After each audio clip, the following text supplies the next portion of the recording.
शांति नगर में केशव सबसे गरीब आदमी था। वो अपनी पत्नी गीता के साथ रहता था। आज फिर इतनी जल्दी काम पर जा रहे हो? हाँ गीता, अभी मजदूरी अच्छी चल रही है तो फुर्सत ही नहीं है। अगर बरसात शुरू हो गई तो कोई काम नहीं मिलेगा। केशव मजदूरी पर चला जाता है।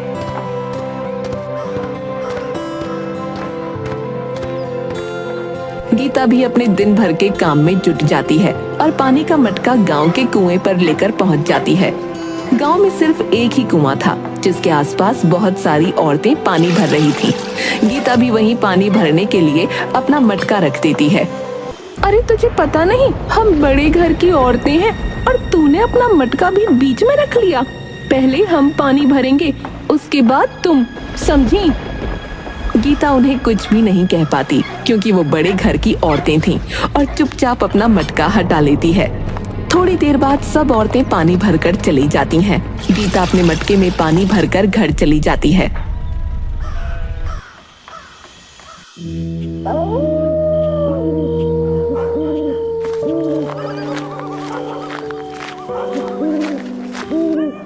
गीता, अब क्या हुआ?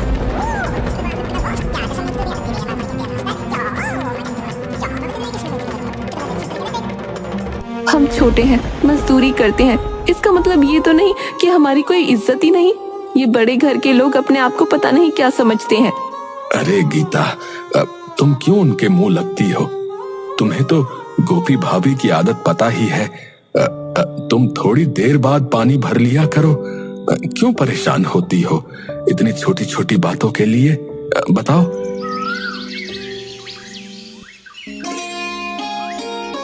गांव के कुछ लोग नुक्कड़ पर बैठकर आपस में बात कर रहे थे। अरे भाई, खेत में खरपतवार बहुत हो गई है भैया। तुम्हारी नजर में कोई ढंग का मजदूर हो तो बताना। अरे भाई, मजदूर ही ढूंढ रहे हो तो अपना केशव है ना?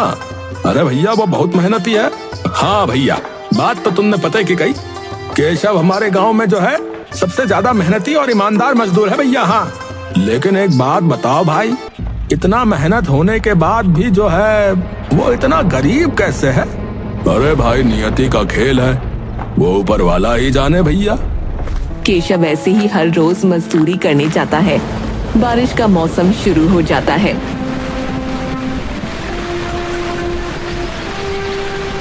अरे आज तो कितनी तेज बारिश हो रही है, जैसे आज के बाद कभी बारिश ही नहीं होगी। इतना आंधी तूफान भी चल रहा है, मुझे तो डर है कि हमारे घर की छत ना उड़ जाए। केशव और गीता दोनों खाना खाने के लिए बैठते ही हैं कि उनकी थाली में ऊपर से पानी टपकने लगता है। दोनों ऊपर देखते हैं। अब क्या करेंगे? ऐसे तो घर का सारा सामान गीला हो जाएगा। हाँ, सो तो है। एक काम क्यों नहीं करते, तुम जाकर अपने दोस्त गोविंद से मदद क्यों नहीं मांगते? वैसे भी उनका घर तो कितना बड़ा है, अगर हमारा थोड़ा सामान रख ले तो उनकी बड़ी मेहरबानी हो जाएगी। लेकिन वो हमें बिल्कुल पसंद नहीं करती। हाँ वो तो है, लेकिन गोविंद भैया वो मन के बहुत साफ हैं। एक बार पूछने में हर्ज ही क्या है। गीता के कहने पर केशव गोविंद के यहाँ जाता है। दूसरी तरफ, आहा, कितना अच्छा मौसम है। आज का बारिश होने की वजह से गर्मी की राहत मिली है। कितनी ठंडी ठंडी हवा चल रही है। हाँ हाँ, भाग्यवान सो तो है। आज तो गर्मा गर्म पकौड़े खाने का मन कर रहा है। हाँ, क्यों नहीं। मैं अभी महाराज जी से बोलकर पकौड़े बनवाती हूँ। और अंदर चली जाती है।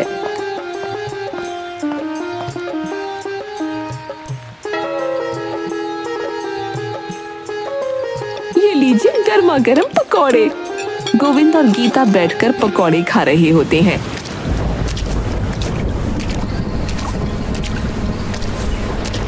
अरे, ये आपका दोस्त इतनी बारिश में कहाँ जा रहा है? पता नहीं गोपी, मुझे तो बहुत दया आती है इस बेचारे पर। एक समय था जब इनका घराना गांव में सबसे ज्यादा अमीर हुआ करता था, लेकिन अब देखो किस्मत का खेल।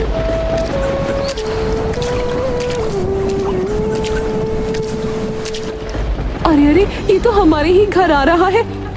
हो सकता है गोपी को कुछ जरूरी काम हो। अरे ऐसा क्या जरूरी काम आन पड़ा? वैसे भी इन भिखारियों को अपने घर में न घुसने दूंगी मैं। ऐसा मत कहो गोपी, मैं जाकर देखता हूँ। केशव दरवाजा खटखटाता है। अरे केशव, क्या हुआ? कोई मुसीबत आन पड़ी है क्या? मुसीबत?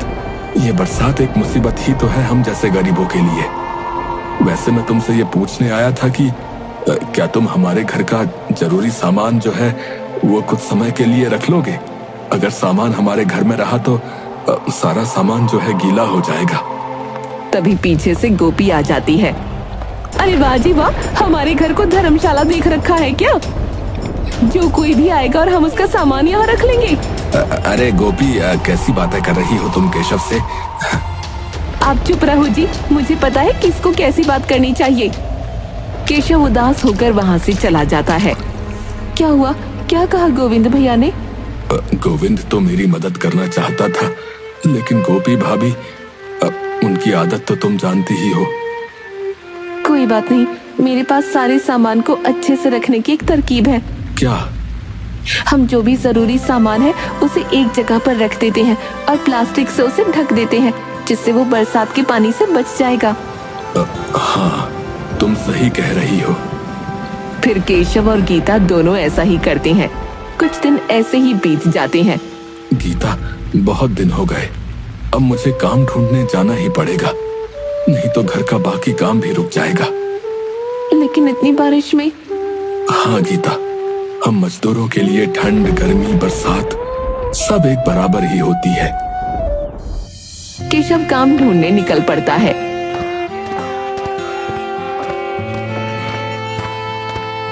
अरे भाई साहब, आपके यहाँ कोई काम है? अरे नहीं नहीं भैया, इतनी बरसात में मैं तुम्हें क्या काम दूंगा। अभी कोई काम नहीं है, जब आएगा तब मैं बता दूंगा, ठीक है?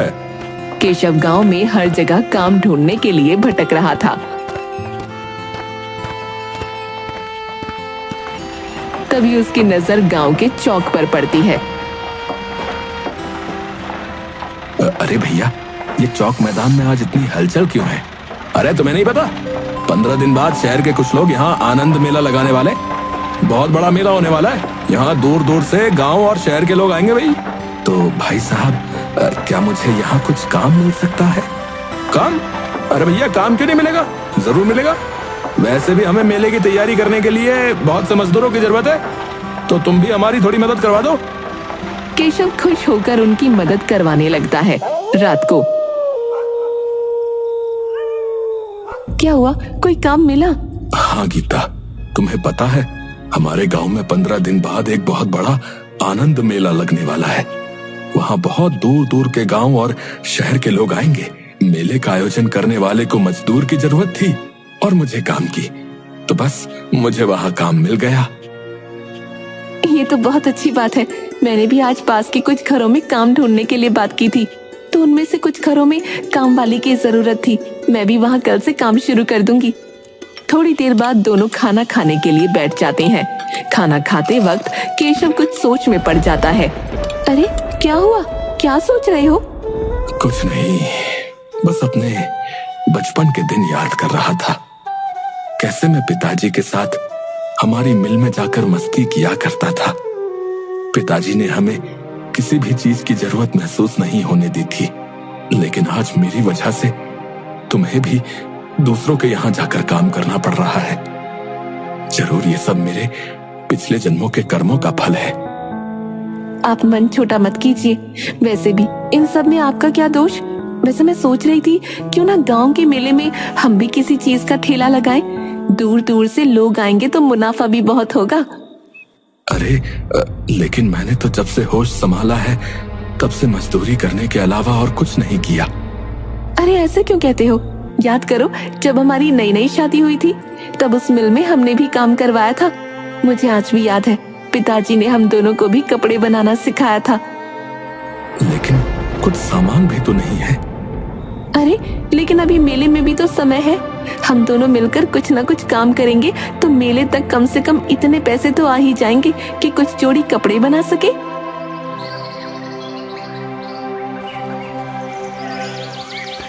अगले दिन केशव फिर से मेले में काम करने के लिए पहुंच जाता है। गीता भी पास के घरों में जा जाकर काम करती है।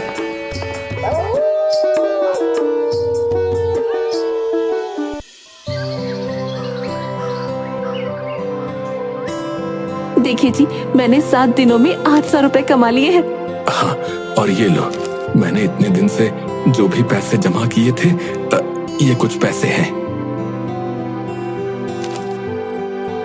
इन पैसों से कम हम थोड़ा सा काम तो शुरू ही कर सकते हैं। आप बस थोड़ी सी देर यहाँ रुकिए, मैं अभी आपको कुछ दिखाती हूँ।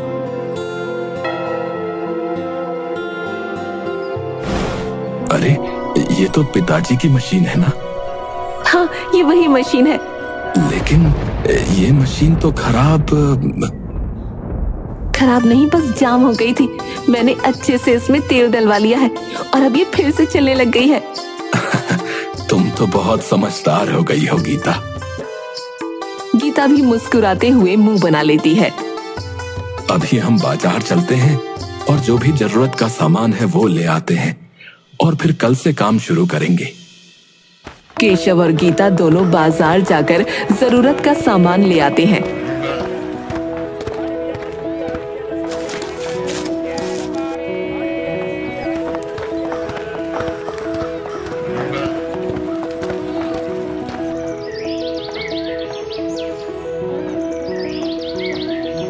अगले दिन गीता मशीन पर स्वास्तिक बनाकर उसकी पूजा करती है और दोनों अपने पिता का आशीर्वाद लेकर काम शुरू कर देते हैं।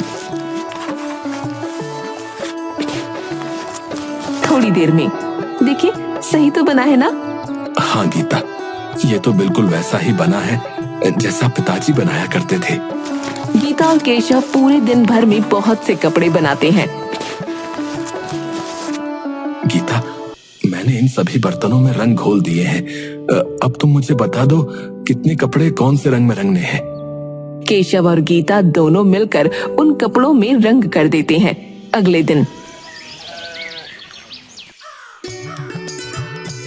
इन कपड़ों में रंग होने के बाद एक नई ही जान आ गई है। अब हम बिल्कुल वैसे ही कपड़े बनाएंगे जैसे पिताजी बनाया करते थे। हाँ गीता, उनके कपड़ों की तो बात ही कुछ अलग थी।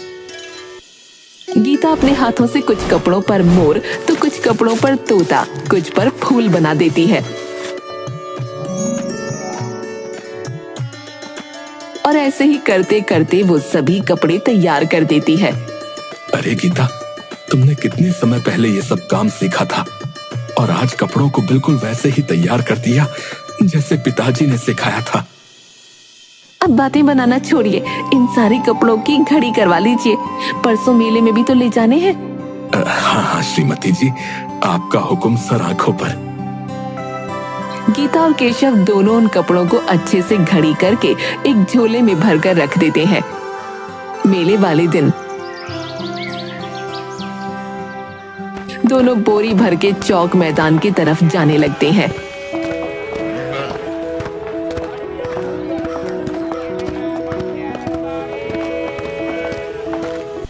अरे, ये दोनों भिखारी झोला उठाकर कहाँ जा रहे हैं? कहीं फिर से अपने घर का सामान लेकर तो मेरे यहाँ नहीं आ रहे। थोड़ी देर तक गोपी उन पर नजर टिकाए रखती है। देखते ही देखते वो दोनों आगे निकल जाते हैं।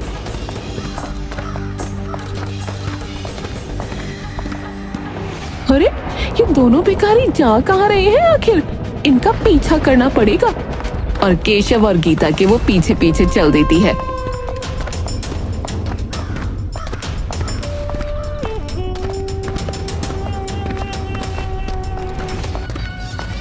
वैसे ये दोनों क्या लेकर जा रहे हैं?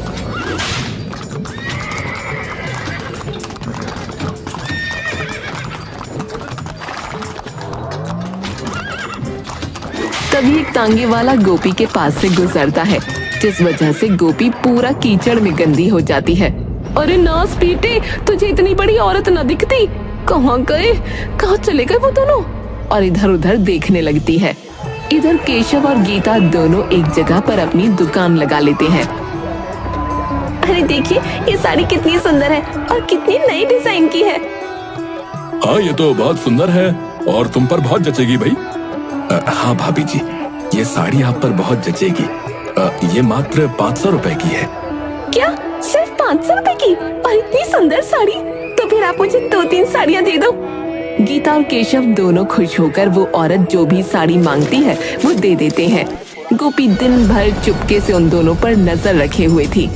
अरे, इन दोनों का कुछ न कुछ तो करना ही पड़ेगा। अच्छा जी, कपड़ा व्यापारी बनना है। रुको, तुम दोनों को रास्ते पर लाती हूँ।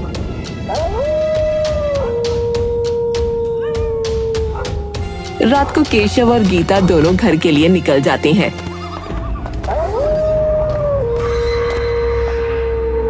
इन दोनों का कुछ ना कुछ तो करना ही पड़ेगा। बहुत हवा में उड़ रहे हैं ना, अभी इनकी हवा फुस करती हूँ।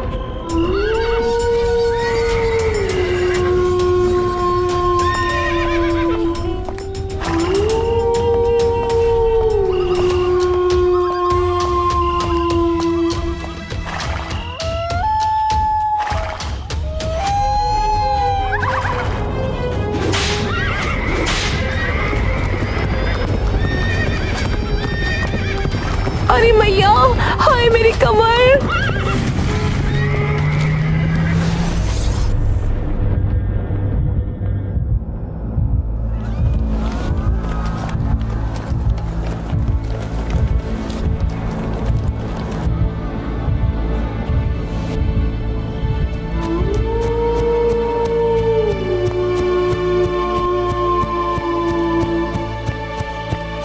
अरे रे, घोड़े की वजह से एक्सीडेंट हो गया।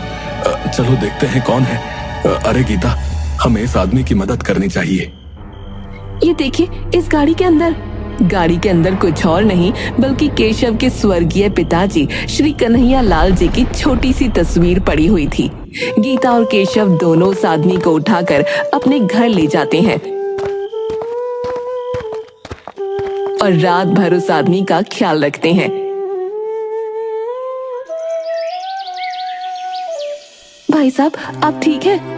हाँ बहन जी, मैं ठीक हूँ। आपका बहुत बहुत धन्यवाद। अगर रात को आप लोग मुझे नहीं उठाते तो कुछ भी हो सकता था। फिर उसकी नजर दीवार पर टंगी फोटो पर जाती है। ये तस्वीर यहाँ, ये मेरे स्वर्गीय पिताजी हैं। वैसे हमें आपकी गाड़ी में उनकी ये तस्वीर मिली। आप इन्हें कैसे पहचानते हैं? आपकी इस हालत के जिम्मेदार मेरे मनहूस पिताजी हैं। मैं किस मुंह से माफी मांगू, लेकिन मेरी हाथ जोड़कर आप लोगों से विनती है, मेरे परिवार को क्षमा कर दीजिए। केशव को कुछ समझ नहीं आ रहा था। साफ साफ बताओ, पहेलियां मत बुझाओ। मेरे पिताजी आपके पिताजी की मिल में ही काम करते थे, लेकिन जलन के कारण उन्होंने और उनके एक मित्र ने फैक्ट्री में आग लगवा दी और मिल पर पहले से ही 10 लाख का कर्जा था, जिसकी वजह से आपके पिताजी की सारी जमीन और घर सब कुछ बिक गया और आपके पिताजी को यहाँ आना पड़ा। लेकिन अब आपके पिताजी कहाँ हैं? वो एक दिन घर पर थे और घर में गैस का सिलेंडर फट गया और मेरे पिताजी का पूरा शरीर जल गया। आखिरी समय पर उन्होंने हमें सारी बातें बताई। शायद उन्होंने जो आपके पिताजी के साथ किया था, भगवान ने उसी की सजा उन्हें दी थी। लेकिन मैं उनकी तरफ से आपसे माफी मांगता हूँ। और हाँ, आप मेरे साथ चलिए। मेरे पिताजी की वजह से आपकी ये हालत हुई है, मैं आपको ऐसे नहीं जाने दूंगा। अरे भाई साहब, गांव छोड़ना होता तो कब का छोड़ देते। अपनी मिट्टी से बहुत प्रेम था पिताजी को, और मुझे भी। मैं यहाँ से कहीं नहीं जा सकता। अब आप मेरे साथ शहर चलिए और वहां चलकर अपना काम शुरू कीजिए। मैं मेरे पिताजी की तरफ से प्रायश्चित करना चाहता हूँ। अब देखो, अगर तुम सच में प्रायश्चित करना ही चाहते हो तो हमें धन दौलत की भूख नहीं है। हमें मेहनत से कमाया हुआ 2 वक्त का खाना मिल जाए, हम उसी में खुश हैं। हमें गांव में ही एक छोटा सा कपड़ा कारखाना और कुछ सिलाई मशीन दिलवा दीजिए। हम उससे मेहनत करके अपने पिताजी का कारोबार दोबारा खड़ा करना चाहते हैं। बहुत अच्छी सोच है जी। जरूर जरूर भाई साहब, जरूर करूंगा।